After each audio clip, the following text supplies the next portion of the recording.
Hello friends, welcomes to Kanaka சமையல். இன்றைக்கி நம்ம சூப்பரான டேஸ்டான ஒரு வடை ரெசிபி தான் பார்க்க போகிறோம். டக்குன்னு 10 நிமிஷத்துலேயே நம்ம செஞ்சு முடிச்சிடலாங்க. ரொம்ப ரொம்ப சூப்பராக இருக்கும், செம்ம கிறிஸ்பியாக இருக்கும். எல்லாருமே ட்ரை பண்ணி பார்க்கலாம். அவ்வளோ சூப்பரான ரவா வடை எப்படி செய்யலாங்கிறதான் பார்க்க போகிறோம். வாங்க வீடியோக்குள்ளே போகலாம்.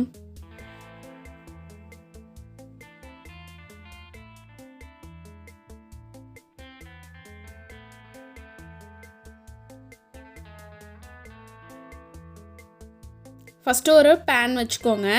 இதில் நாம் தண்ணி சேர்த்துக்கலாம். நான் வந்து 1 கப் ரவாவுக்கு 2 கப் அளவுக்கு தண்ணி சேர்க்கணும். அந்த 2 கப் அளவுக்கு தண்ணி நான் இதில் சேர்த்துட்டேன்.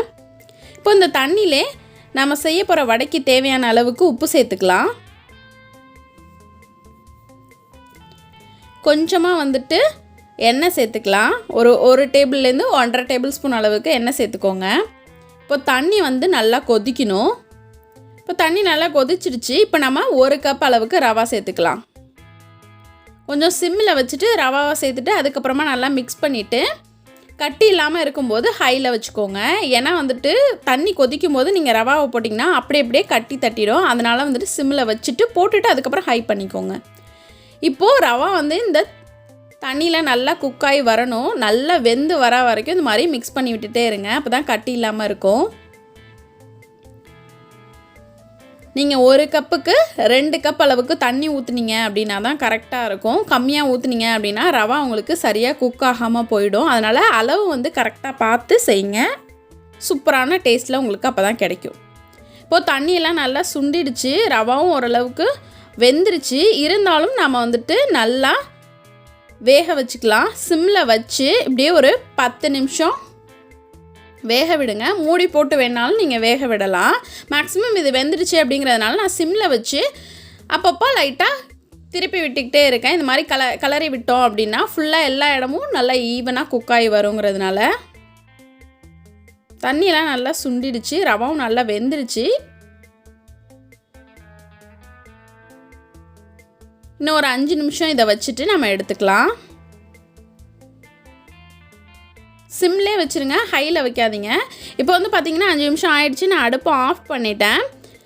நல்லா ரவா வெந்து வந்துடுச்சு, ஒட்டவும் இல்லை. சூப்பராக ரெடி ஆகிடுச்சு பாருங்கள். இப்போ இதை நாம் ஒரு பவுலுக்கு மாற்றிக்கலாம்.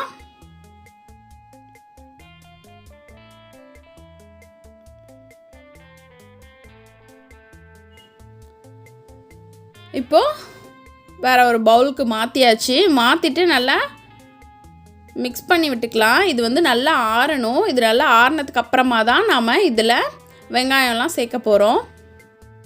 சூட்டோடு இருக்கும்போது நம்ம கையால் பிசையவும் முடியாது. அதனால் நல்லா ஆற விட்டுக்கோங்க. இந்த மாதிரி கரண்டி வச்சு அங்கங்கே கலரி விட்டு வச்சிங்க அப்படின்னா சீக்கிரமாக ஆறிடும்.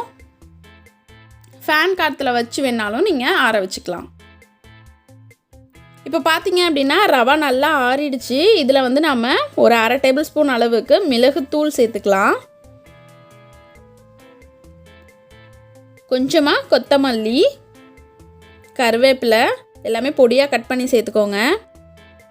ஒரு பச்சை மிளகாய் பொடியாக கட் பண்ணி இதிலே சேர்த்துருக்கேன். வெங்காயம் நல்லா பொடியாக கட் பண்ணி நல்லா பிசைஞ்சு விட்டு அதுக்கப்புறமா இதில் சேர்த்துக்கோங்க. இப்போ இது எல்லாத்தையும் சேர்த்தாச்சு. நல்லா இதை நம்ம மிக்ஸ் பண்ணிக்கலாம். இந்த ரவாவில் நம்ம போட்டோம் இல்லையா, வெங்காயம், கொத்தமல்லி, கருவேப்பிலை எல்லாமே நல்லா மிக்ஸ் ஆகணும். அதனால் நல்லா பிசைஞ்சிக்கோங்க. உப்பு பார்த்திங்க அப்படின்னா நம்ம ரவா குக் பண்ணும்போதே போட்டாச்சு. அதனால் உப்பு போட வேண்டாம். இதை மட்டும் நல்லா சேர்த்து மிக்ஸ் பண்ணிக்கோங்க. இப்போ இது மாதிரி பிசையணுங்கிறதுக்காக தான் நல்லா ஆற வச்சுட்டு அதுக்கப்புறமா சேருங்க அப்படின்னு சொன்னேன். நீங்கள் சூட்டோடு இந்த மாதிரி பிசைய முடியாது. இப்போ இதை நல்லா பிசைஞ்சு வச்சாச்சு. அடுத்து நம்ம வடை போடுறதுக்கு எண்ணெயை சூட் பண்ணலாம். அடுப்பை ஆன் பண்ணி பேன் வச்சு எண்ணெய் நான் ஊற்றிருக்கேன். இது நல்லா ஒரு பக்கம் ஹீட் ஆகிட்டு இருக்கட்டும்.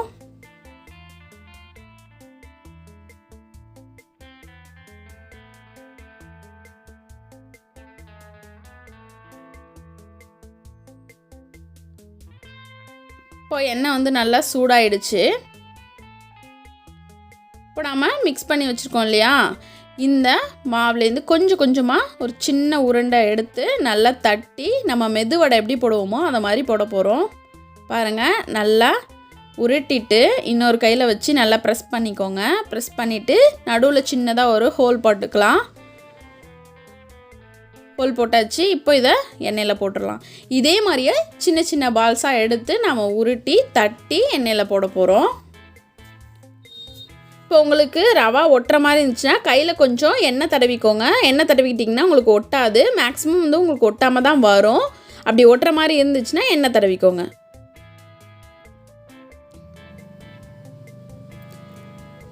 இதே மாதிரியே நாம் ஒரு வடையாக தட்டி போட்டு எடுத்துக்கலாம். ரொம்ப பெரிய சைஸில் நீங்கள் உருட்டாதீங்க. சின்ன சின்னதாக உருட்டுனீங்க அப்படின்னா சின்ன சின்ன வடையாகவே வரும். நல்லா உங்களுக்கு கிறிஸ்பியாக குக் ஆகிடும். ஏற்கனவே வந்து ரவா குக் ஆனதுனால ரொம்ப நேரம் குக் பண்ணணுன்னு அவசியம் இல்லை. லைட்டாக வடை ஷேப்புக்கு பண்ணி நீங்கள் அதில் போட்டு செவந்து வரும்போது நீங்கள் எடுத்துட்டீங்க அப்படின்னா சூப்பராக வந்துட்டு உங்களுக்கு ரவா வடை ரெடி ஆகிடும். இப்போது வடையெல்லாம் நம்ம போட்டாச்சு. எல்லாத்தையும் லைட்டாக திருப்பி விட்டுக்கலாம்.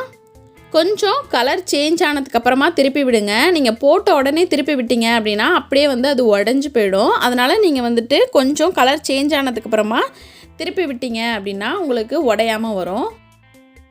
இப்போ அது வந்து பார்த்திங்கன்னா ரொம்ப சாஃப்டாக இருக்குது. திருப்பவே வரலை. அதனால தான் நான் அப்படியே விட்டுட்டேன். செவந்ததை மட்டும் திருப்பி விட்டுருக்கேன். நல்லா எண்ணெய் சூடாக இருக்கும்போது போட்டிங்க அப்படின்னா தான் நல்லா உங்களுக்கு குக் ஆகும். சிம்மிலையோ இல்லை லோ ஃப்ளேம்லேயோ வச்சுட்டிங்க அப்படின்னா உங்களுக்கு சீக்கிரம் வந்துட்டு கலர் சேஞ்சும் ஆகாது. வடை வந்து உங்களுக்கு ரெடி ஆகாது. ரொம்ப டைம் எடுக்கும். எண்ணெய் அதிகமாக குடிச்சிரும். இப்போ இந்த வடை எல்லாத்தையுமே வந்துட்டு நாம் நல்லா திருப்பி விட்டுக்கிட்டே இருக்கலாம் அப்போ தான் 2 பக்கமும் நல்லா செவந்து கரெக்டாக ஈவனாக குக் ஆகும். இப்போது அந்த பபிள்ஸ்லாம் அடங்கிடுச்சு. வடையும் நல்லா கலர் சேஞ்ச் ஆகிடுச்சு. இப்போ நாம் இதை ஒரு பிளேட்டுக்கு மாற்றிடலாம். எண்ணெயை நல்லா இருத்துட்டு எடுங்க. எண்ணெயோடு எடுக்காதீங்க. எண்ணெயை நல்லா இருத்துருங்க. இருத்துட்டு பிளேட்டுக்கு மாற்றிக்கலாம். ரொம்ப சூப்பராக நல்ல கலர் வந்து செம்மையாக இருக்குது. ஸ்மெல்லும் பார்த்திங்க அப்படின்னா ரொம்ப வாசம் பயங்கரமாக இருக்கும். இப்போ நம்ம வடையெல்லாம் ரெடி ஆகிடுச்சு. இதை நம்ம இப்போ சர்வ் பண்ணலாம். சூப்பராக கிறிஸ்பியாக செம்ம டேஸ்டான ஈஸியான ஒரு ரெசிபி இந்த ரவா வடை. எல்லாருமே கண்டிப்பாக ட்ரை பண்ணி பாருங்கள். செம்மையாக இருக்கும். உங்கள் ஃப்ரெண்ட்ஸுக்கும் ஷேர் பண்ணுங்கள்.